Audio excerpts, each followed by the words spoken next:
Hi అండి, అందరూ ఎలా ఉన్నారు? ఈరోజు మీకు గరం మసాలా ఎలా ప్రిపేర్ చేయాలో చూపిస్తాను. ఇప్పుడు ప్యాన్ హీట్ అయిందో లేదో చెక్ చేస్తున్నాను. ఫస్ట్ ధనియా తీసుకొని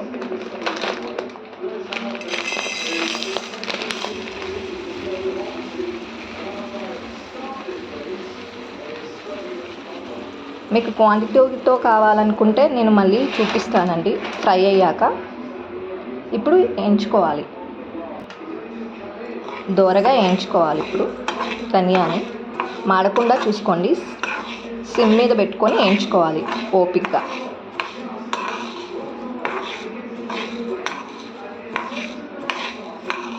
ఇలా ఒక 5 minutes వేయించుకుంటూ ఉండాలండి.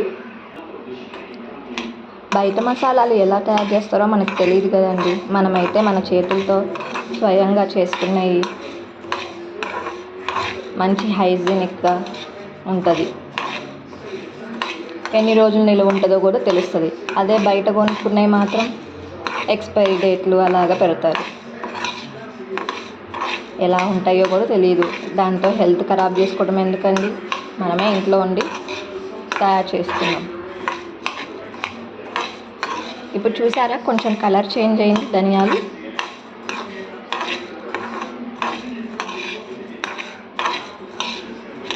స్టవ్ ఆఫ్ చేసుకొని చూడండి, ఇలా పొడి అవ్వాలి. ఇంకా కూల్ అయినాక ఇంకా మంచిగా అవుతుంది. బాగుంది.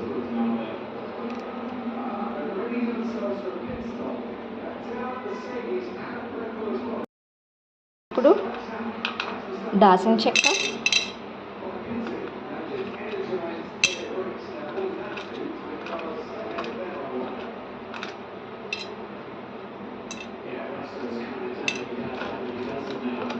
ఇలాచి,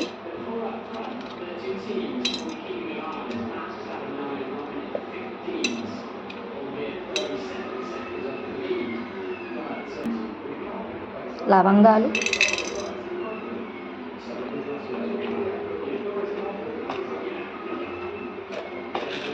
మిరియాలు ఫ్రై చేసుకోవాలి. బిర్యానీ ఆకు ఉంటే అది కూడా వేసుకోవచ్చు, ఆప్షనల్.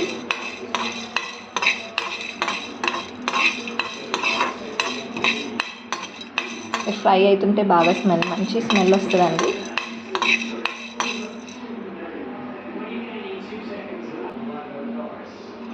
లో ఫ్లేమ్లోనే ఫ్రై చేసుకోవాలండి, హై మీద అస్సలు పెట్టుకోవద్దు. ధనియా అయితే మీకు కలర్ చేంజ్ అవుతుంది కాబట్టి తెలిసిపోద్ది. ఇది కూడా చూసుకుంటూ ఉండండి.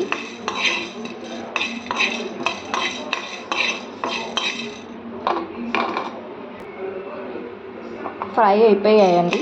ఇప్పుడు స్టవ్ ఆఫ్ చేసుకొని కూల్ అయ్యే వరకు ఆగాలి. అలాగే జీలకర్ర, కొంచెం ఆవాలు ఇవి కూడా వేసుకొని కొంచెం దూరగా ఫ్రై చేసుకోవాలి.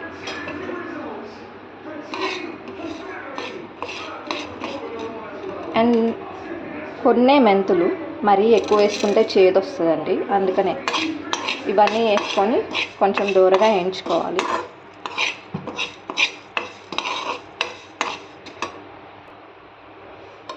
ఇలా కలుపుతున్నప్పుడు మీకు స్మెల్ వస్తూ ఉంటుంది, మీకు అర్థమైపోతుంది ఏగిందా లేదా అనేది.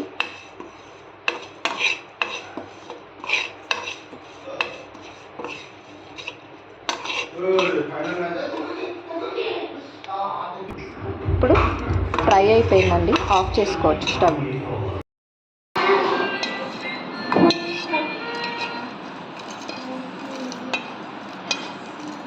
ఇప్పుడు మసాలా దినుసులు అన్నీ వేసుకున్నాను.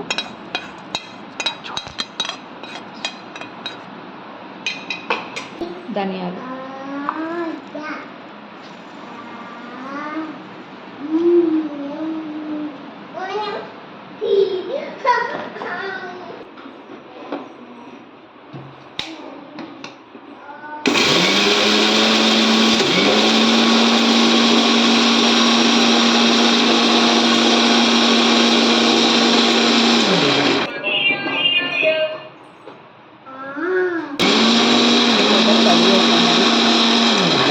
నెలలు స్టోర్ చేసుకోండి. ఫ్రిడ్జ్లో కూడా పెట్టుకోవచ్చు. Thanks for watching.